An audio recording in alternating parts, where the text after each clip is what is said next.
Hello everyone, good morning, welcome back to my channel. কেমন আছো সবাই? আশা করছি সবাই খুব ভালো আছো, আর আমি ভীষণ ভালো আছি। তো অনেকদিন পরে আবার ব্লগে আসলাম।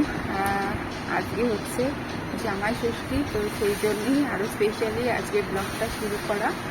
তো আজকে থেকে একটা ব্লগ শ্যুট করছি, কন্টিনিউ করবো। তো যাই হোক, এখন তোমরা দেখে বুঝতেই পারছো, হয়তো বুঝতে পারছো না কারণ এই চ্যানেলে তোমরা সবাই নতুন। তো এখন আমি আছি বাপের বাড়িতে। আমি দুদিন আগে এসেছি বাপের বাড়ি, আমার বাপের বাড়ি কোথায় সেটা পরে তোমাদেরকে বলবো। তো এখন আমি আপাতত স্নান টান করে এসেছি, মেকআপ টেকআপ সব কমপ্লিট। মেকআপ কিছুই না, ওই হালকা ময়শ্চারাইজারের ওপরে একটু পাউডার পাপ করে জাস্ট লাইনার আর লিপস্টিক করে নিয়েছি। জানি না কেমন লাগছে, এখন শাড়িটারি কিছু করিনি। এখন এই যে মেয়েকে তেল মাখাবো, স্নান করাবো, তারপরে আমি শাড়ি করবো, নাহলে শাড়িটারি ভিজে যাবে। তো আমার বর ওইদিকে স্নান করছে, মা একটু বেরোলো দোকানে। তো চলো আজকের এই কী বলবো, জামাই ষষ্ঠী স্পেশাল ব্লগটা শুরু করছি। তোমরা দেখতে থাকো, সারাদিন কী করি না করি সমস্তটা তোমাদের সাথে শেয়ার করবো। তো ইন্ট্রোটা আমি এখনই দিয়ে রাখলাম, তো চলো দেখতে থাকো। তো একবারই শাড়ি টাড়ি পরে বেরিয়ে এসেছি আমরা তিনজনে। আমাদের পাড়াতেই একটা গাছ ঘোষেশ্বর মন্দির আছে, এই মন্দিরটার নাম হচ্ছে ঘোষেশ্বর মন্দির। তো এখানে আগের বারেও এসেছিলাম পুজো দিতে। তো একটা গাছতলার নিচে পুজোটা হয়, আর এমনি এখানে বাবার মন্দির আছে, বেশ বড় সড়ো মন্দির চত্বরটা। তো এত গরম পড়েছে, এই গরমে শাড়ি টাড়ি পরে পুজো দিতে যাওয়া বিশাল একটা হ্যাপার ব্যাপার। আর আমার এই শাড়ি পরে গরমে আমি এমনিই গায়ে কিছু পরে থাকতে পারি না। সব সময় আমি অল টাইম ঘরের মধ্যে নাইটি পরে থাকি, তো বেশ আরামে থাকি। শাড়ি পরে গরমে আমার যে কি নাজেহাল অবস্থা, যে তোমাদেরকে কি বলবো। তো যাই হোক, একটা স্পেশাল ডে বলে কথা, একটু শাড়ি পরলেন তো ভালো লাগে, তাই না? তো দেখো, চলে এসেছি মন্দিরে। এই বেদিটার উপরে আমাদের এই পুজোটা হবে। তো এটা হচ্ছে একটা বট গাছ। তো এখানেই সমস্ত সব অনেকে এসছে, মা জেঠিমারা সব পুজো দিতে। তো আমি এখানে এসে বসে পড়েছি। এই যে ঠাকুরমশাইকে দেখছো, এখানেই এনার কাছে আমি পুজোটা করেছি। এখানে কি বলতো, 3-4টে ঠাকুরমশাই একসাথে বসেছিল, তিনজন ছিল। তো ওরা তিনজনই আলাদা আলাদা করে পুজোটা করে দিচ্ছিলেন। তা না হলে একজন যদি বসে থাকতো না, বিশাল একটা লাইন পড়ে যেত আর পুজোটাও দেরিতে হতো। তো এটা একটা ভালো করেছে ওরা, তো 3টে ঠাকুরমশাই একসাথে বসে পুজোটা করে দিয়েছে। তো এই যে দেখো, মিঠিকেও নিয়ে এসেছি। এই গরমের মধ্যে মিঠিরও খুব অবস্থা খারাপ হয়ে গেছিলো। তো ভাবলাম যে বাড়িতে রেখে আসাই যেত। তো মা ওদিকে তো রান্না করছে বাড়িতে, তো মাকে রান্না করতে দিত না, ডিস্টার্ব করতো। আর দিদাও আসেনি, যেহেতু ষষ্ঠী, দিদার বাড়িতে ষষ্ঠী করে তারপরে আসবে আমাদের বাড়িতে। তো মা যেহেতু একা, ওই জন্য মিঠিকে নিয়েই আসলাম। আগের বারেও মিঠিকে নিয়ে এসেছি, এবার যেহেতু মা হয়েছি, মেয়েকে সঙ্গে নিয়ে একবারে ষষ্ঠী পুজো করতে এসেছি। তো তারপরে মিঠিকে এখানে একটুখানি গড়াগড়ি দিয়ে দেবো। দেখলাম যে এখানে অনেক বাচ্চাদেরকে নিয়ে এসছে, দিয়ে এখানে শুয়ে দিয়েছে একটু, ষষ্ঠীর ধুলো গায়েটা দিয়ে দিল। তো আমিও সেরকম করলাম। তো পুজো দিয়ে এসে এত গরম ঘেমে গেছি যে কি বলবো। তারপরে মিষ্টির দোকানে ঢুকলাম, এখানে একটু মিষ্টি নিয়ে নেবো, কারণ কালকে রাতে অনেক রাত করে ও ফিরেছে। তো মিষ্টির দোকান তখন বন্ধ ছিল, মিষ্টিটা আনতে পারিনি। তো সেই জন্য ওকে বলেছিলাম যে থাক, আমি যখন পুজো দিতে বেরোবো তখন একবারে মিষ্টি নিয়ে একদম ঢুকবো আমরা তিনজন একসাথে।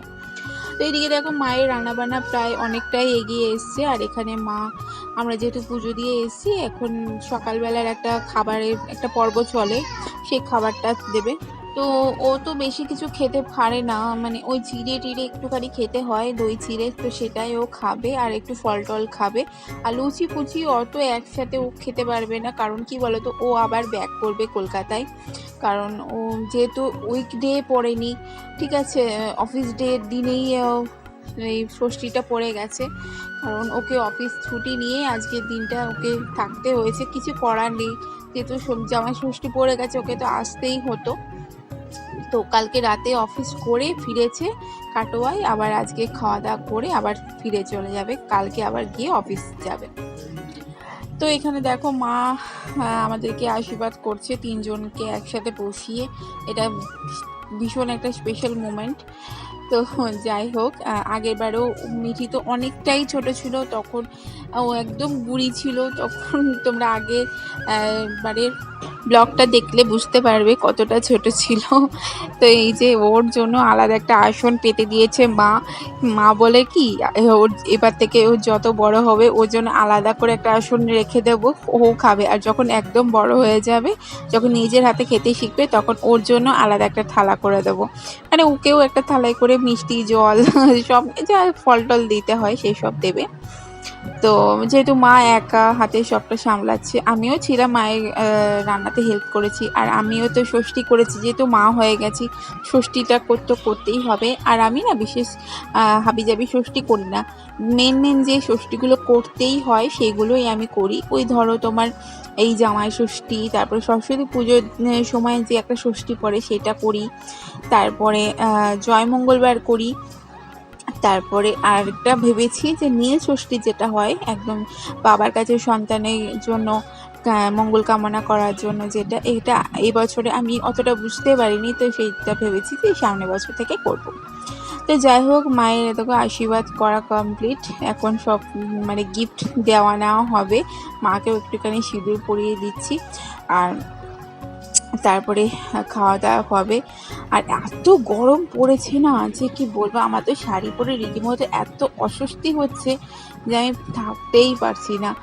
আর আজকে দিনে অনেক রকম হাবিজাবি রান্না করতে হয়, কিন্তু যেহেতু ও এমন কিছু খেতে পারে না, আর খাওয়া দাওয়া করে ও একটু বসতে সময় পাবে না, ও বেরিয়ে যাবে। ট্রেন আছে তোমার, আর এখন তো তোমার শিয়ালদার লাইনের ট্রেন তো চলছে না, শিয়ালদার লাইনের ট্রেন এখন বন্ধ আছে। তো 2:30টাতে যে হাওড়ার ট্রেনটা আছে সেই ট্রেনেই ও বেরিয়ে যাবে। তো সেই জন্য আর একটুখানি তাড়াহুড়ো করার মধ্যে এইটাই হলো।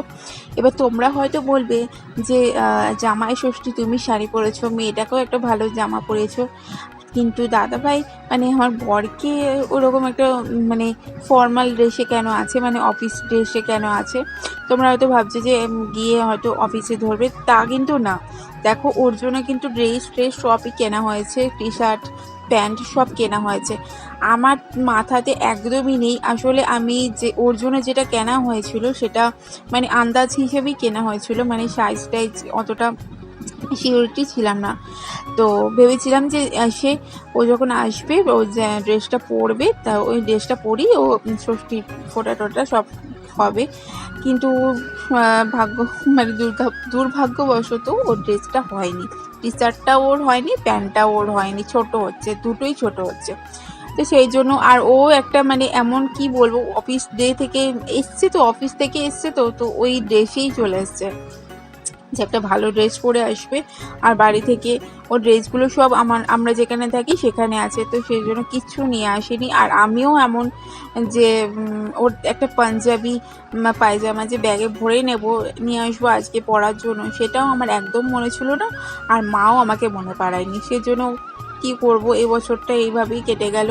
ও মানে আমার এত খারাপ লাগছে, মায়েরও খারাপ লাগছে, ও কিছু বলছে না, ওরও হয়তো মনে মনে খারাপটা লাগছে যে এরকম আমার জন্যই আজকে দিনটা ষষ্ঠী, জামাই ষষ্ঠী, তো আমি এরকম একটা ড্রেস পরে আছি। তো ভীষণ খারাপ লাগছে, আমার তো ছবি মানে তুলতে বা ক্যামেরা মানে ভিডিও বানাতেই আমার ইচ্ছে করছিল না, কিন্তু কি বলবো বলো তো, এটা একটা স্পেশাল মুমেন্ট, বছর এটা হয়ে আসবে, তো একটা ক্যাপচার তো করতেই হবে। আর বিশেষ করে ক্যাপচার করা মিঠির জন্য, মিঠি কতটা বড় হচ্ছে, কত বছরে ওর ষষ্ঠী পড়লো, সেই সব একটা মোমেন্ট ধরে রাখা।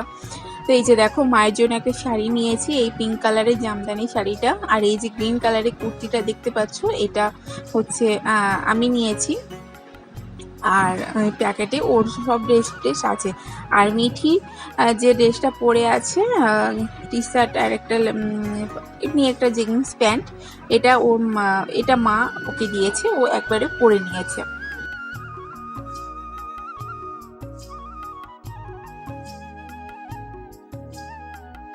ওই যে বললাম, জামাই ষষ্ঠী দিনে জামাই কিন্তু একদম হাবিজাবি বিশেষ কিছু খেতে পারে না, আর ওর খাওয়ার অত টাইমও নেই।